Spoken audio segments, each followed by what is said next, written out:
నమస్తే అన్న. హలో శ్రీనివాస్ గౌడ్ అన్న, అన్న నమస్తేనే.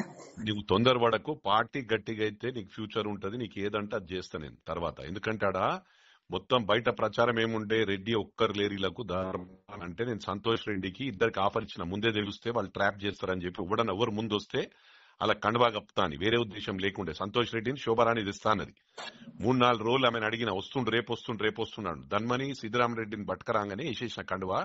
మనకాడ గెలిచినాక పార్టీ గట్టిగానాక ఏదన్నా అవుట్ రైట్ ఉంటా నేను. మనది ఇంకా 3 ఏళ్లు ఉంటది. నెక్స్ట్ కూడా ఎవనయ్యకినాము మొత్తం కుప్పి పడేస్తా నేను. ఏ ఊర్లు కొనేస్తా నేను. సమస్య ఉండదు. నెక్స్ట్ టైం మనం ఖర్చు పెట్టినట్టు వాళ్ళేం పెడతారు, వాళ్ళు 100 పెడితే 200 కోట్లు పెడతా నేను. ఇప్పుడు మీరు గట్టికి కావాలా? నేను చెప్పేది తినేసినా, నేను చెప్పేది తిను. అరే ఏమో మొండి మాటలు మాట్లాడతారు. రాజకీయం ఏం చేస్తాను ఇక మేము ఇట్లా చేస్తే? నాకు ఉన్నది రిపోర్ట్, నేను తీసుకొని చేస్తున్నా కదా. నేను చిన్న పిల్లగాని కాదు కదా. నాకు ఏడ గెలుస్తుంది ఏడ నువ్వు ఇక్కడ ఊర్లో తెలుసుకో ఒకసారి. ఊర్లో నేనే సర్వే రిపోర్ట్ చేస్తున్నా అంటే మొత్తం చేపిస్తున్నా. చెప్పినాక నువ్వు నమ్మకపోతే ఎట్లా? 200% గెలవవు. మదర్ ప్రామిస్ చెప్తున్నా, నీ ఇష్టం. చెప్తున్నా వినకపోతే ఎట్లా నువ్వు? అరే అన్ని మొండి మాటలు మాట్లాడితే ఊర్లో తెలుసుకో అంటే మొండి అంత పని చేస్తా. ఎమ్మెల్యే ఎలక్షన్ లో మేము ఎంత కష్టపడము. అలా అట్లే మాట్లాడతావాను అంటే నీకోసం అడుగుతున్నావా?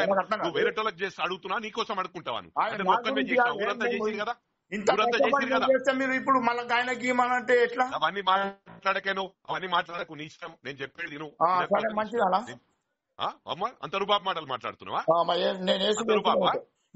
అంత రూపాపు మాటలు మెంబరే గెలలేవు నువ్వు, మళ్ళీ నీ పనికిరాని మాటలు మాట్లాడుతున్నావు. సీతారామరెడ్డి గెలిచింది అన్న 2 మాటలు, ఆయన కూడా గెలవాలి నెంబర్ కు. మెంబర్ గెలవాలి అన్న. ఇక ఉట్టిగా నువ్వు పరికిలారు ఆర్గ్యుమెంట్ చేయకు. నువ్వు సర్వే చేసుకోరుతున్నాను, సర్వే చేయించుకోను.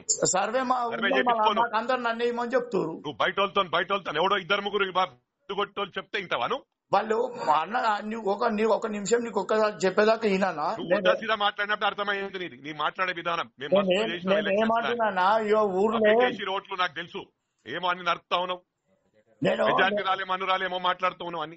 నేను ఏమంటున్నా వింటావా నువ్వు? నేనేమి వింటలేను.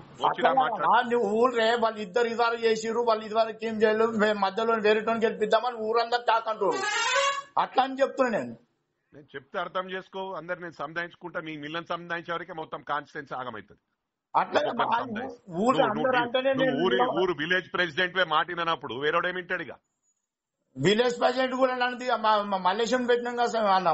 అప్పుడు నేను వెళ్ళిపోయినా కదా. ఇప్పుడు ఏడికి వెళ్ళిపోయినావు? నేను ఇప్పుడు విలేజ్ ప్రెసిడెంట్ లేను, మల్లేశం కప్ప చెప్పినాము. మాస్పేట మల్లేశం మాట్లాడుతున్నాను. కాక అందరూ